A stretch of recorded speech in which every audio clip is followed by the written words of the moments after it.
کیا آج بھی جو پیٹرول کی قیمت بڑھ رہی ہے کیا اس کے ذمہ دار عمران خان ہے؟ میرا خیال ہے کہ اس کا جواب آپ کو مسلم لیگ نون سے مل گیا ہے. میں نے اپنے پروگرام میں بھی آج یہ سوال کیا, یہ تو ہر جگہ آپ سوال ہوگا کہ کیا آج بھی جو حکومت کی طرف سے مہنگائی کی کچھ چیزیں ہو رہی ہیں, چینی کا کرائسس, کیا اس کے ذمہ دار بھی عمران خان ہے؟ لیکن اس کے ذمہ دار بھی پاکستان مجھے غریدہ فاروقی صاحب آپ نے جس شخصیت کے اوپر ایکچولی انگلی اٹھائی نا, مجھے ذرا اس پہ بھی میں آپ سے سوال کرنا چاہوں گا. آپ نے کہا وزیر خزانہ ذمہ دار ہے. وزیر خزانہ آخر کس کو رپورٹ کرتا ہے؟ It is the prime minister of Pakistan, Shahbaz Sharif صاحب. The buck stops at the prime minister. تو میں اورنگزیب صاحب کو صرف کیوں ذمہ دار ٹھہراؤں؟ میں ظاہری بات ہے پرائم منسٹر نے ان کے نام کے اوپر کگی ماری ہے تو وہ وزیر خزانہ بنے ہیں نا. کیا واقعی وزیر اعظم شہباز شریف نے گھگی ماری ہے؟ نہیں ماری. محمد اورنگزیب یہ کوئی آپ بڑی خبر دے رہی ہیں. نہیں ماری, ایسے نہیں ہوا. کیا صرف یہ نہیں منصور خان صاحب, آپ بڑے معصوم ہیں. میں ہوں, بڑے معصوم ہیں. میں ہوں, اور بڑی معصومیت والی چالاکی کے ساتھ آپ اس قسم کے سوالات کرتے ہیں. بس جانے دے نا, جانے نہ جانے, خان ہی نہ جانے, باغ تو سارا جانے ہیں, خان تو سارے سارا معصوم جانے ہوتے ہیں. ہیں. چھوڑ دیں اس بات کو. خیر بہرحال کہنے کا اچھا یہ اب آپ یہ بڑی خبر دے رہے ہیں.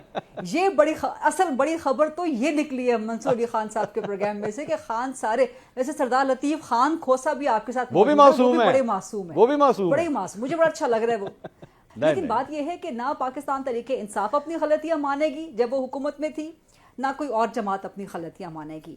جب 2020 میں غلام سبق خان نے وہ پی آئی اے والا بیان دیا تھا نا, اس کے بعد ایک سال کے اندر 8 ارب روپے کا پی آئی اے کو نقصان ہوا تھا صرف فلائٹیں بند ہونے سے. باقی چھوڑ دیں آپ, ٹھیک ہے پی آئی اے میں بہت خامیاں ہیں, اسٹیل مل کی بھی ناکامی ہے, یہ ریاست کی ناکامی, اس کو آپ کسی ایک پارٹی پہ نہیں تھوپ سکتے. کوئی پارٹی اس کو حل نہیں کر سکی, نہ پیپلز پارٹی حل کر سکی, نہ پی ایم ایل این حل کر سکی, نہ پی ٹی آئی حل کر سکی. یہ بڑے بڑے مافیا ہیں, یہ بڑے بڑے کارٹل ہیں جنہوں نے جکڑا ہوا ہے اس حکومت کو. مجھے افسوس ہوتا ہے, وزیر اعظم شہباز شریف بڑے قابل شخص ہے, بڑا اچھا پرفارمنس وہ دکھانے کی کوشش کرتے ہیں, لیکن اتنے مضبوط مافیاز ہیں, یہ ایسے آکٹوپس ہیں کہ جکڑ لیتے ہیں یہ وزرائے اعظم کو. لیکن اصل بات یہ ہے کہ پھر جب آپ اپوزیشن میں ہوتے ہیں نا تو اس وقت پھر اصول کی سیاست کریں.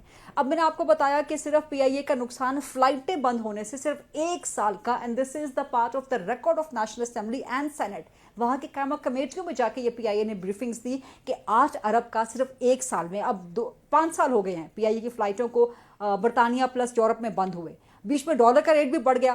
تو آپ اندازاً لگا لیں کہ 8 ارب کا اگر ایک سال میں, تو 5 سالوں میں کوئی 40 سے 80 ارب کا نقصان صرف فلائٹیں بند ہونے سے. کس کی جیب سے نکالا جائے؟ وہ جیسے عمران خان کہا کرتے تھے نا کہ تمہارے باپ کا پیسہ ہے یہ کہاں سے نکالا جائے 40-80 ارب روپے. یہ غلطیاں ڈیفینیٹلی تھیں پاکستان تحریک انصاف کی, جس کو اب آ کر ٹھیک کیا ہے. اس کا کریڈٹ جو ہے وہ جاتا ہے موجودہ حکومت کو. لیکن جو موجودہ حکومت کی خامیاں ہیں اس کو بھی ہم بطور صحافی ہائی لائٹ کریں گے. چینی کا کرائسس, کون اس کا ذمہ دار ہے مجھے یہ بتائیں؟ Sugar mafia. آپ اپنے ہاتھ سے لکھ کے دے رہے ہیں کہ جی آپ آج 165 کی دے دیں, 10 دن بعد 171 کی دے دیں, اس کے بعد 20 دن کے بعد آپ 200 کی دے دیں. آپ اپنے ہاتھ سے لکھ کے دے رہے ہیں. مطلب آپ نے پیٹرول کی پرائسز بڑھا دی. میں کیوں کہہ رہی ہوں کہ وزیر خزانہ وہ ٹیکنوکریٹ ہیں, ان کا کوئی تعلق نہیں ہے نہ غریب کلاس سے نہ مڈل کلاس سے.